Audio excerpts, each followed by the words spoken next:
Friends, நம்ம ஒருத்தருக்கூட ஃப்ரெண்டாக இருந்து நல்ல அவங்களுக்கு ஏதாவது உதவி பண்ணிட்டு அவங்க நம்மளுக்கு விரோதமாக போயிட்டா நம்ம எப்படி ஃபீல் பண்ணுவோம்?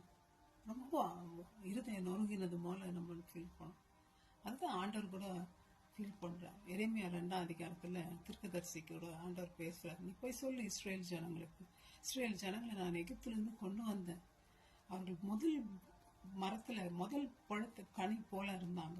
அவ்வளோ அன்பா இருந்தாங்க. அவங்களுடைய அன்பு முதல்ல என் மேல.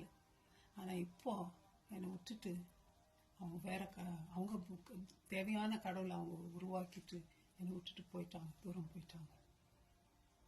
என்னத்துல என்ன அநியாயத்தை கண்டாங்க சொல்லுங்க அப்படின்னு கேட்கறது சொல்றார் ஆண்டவர். அவ்வளோ வருத்தப்படுறாரு ஆண்டவர். அவங்க என்ன பண்ணாங்களாம், இயேசு சொல்றா நானே ஜீவ ஊற்று, ஜீவ தண்ணீர். அவங்க என்ன பண்ணாங்க, ஜீவ தண்ணீரை விட்டுட்டு தண்ணி நிக்காத தொட்டிகளை உருவாக்கினாங்க. அந்த தண்ணியில தொட்டிகளை நம்ம எல்லாம் தண்ணி தேக்கி வைப்போம். அந்த தண்ணி திருப்பி ஊத்தணும்.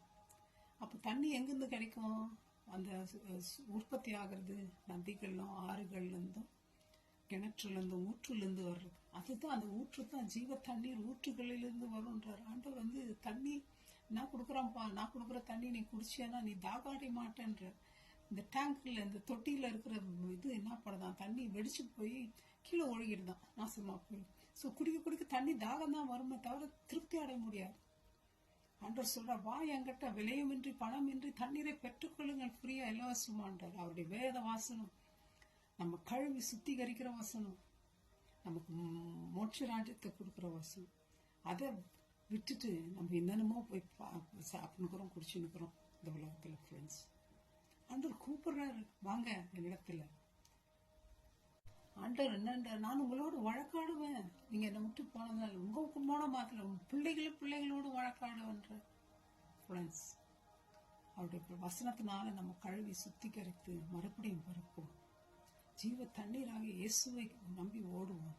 வாங்க ஃப்ரெண்ட்ஸ், எந்த விதத்துல அவர் விட்டு போயிருந்தாலும் சரி மனம் திரும்பி அவரிடத்துல ஒப்புரவாகி அவரை நோக்கி பார்ப்போம். வேற எந்த இடத்துல நமக்கு அந்த ஜீவ தண்ணீர் கிடைக்குங்க? அவரை போல உண்மையுள்ள நம்பிக்கையுள்ள கர்த்தர் இயேசு கிறிஸ்து நல்ல நண்பன். அவரிடத்துல போய் தேவைகளை சொல்லுவோம், நம்முடைய காரியங்களை அவரிடத்துல கொட்டுவோம். கண்டிப்பா நமக்கு விடுதலை கொடுப்போம். May God bless you, my friends. Thank you. Bye-bye.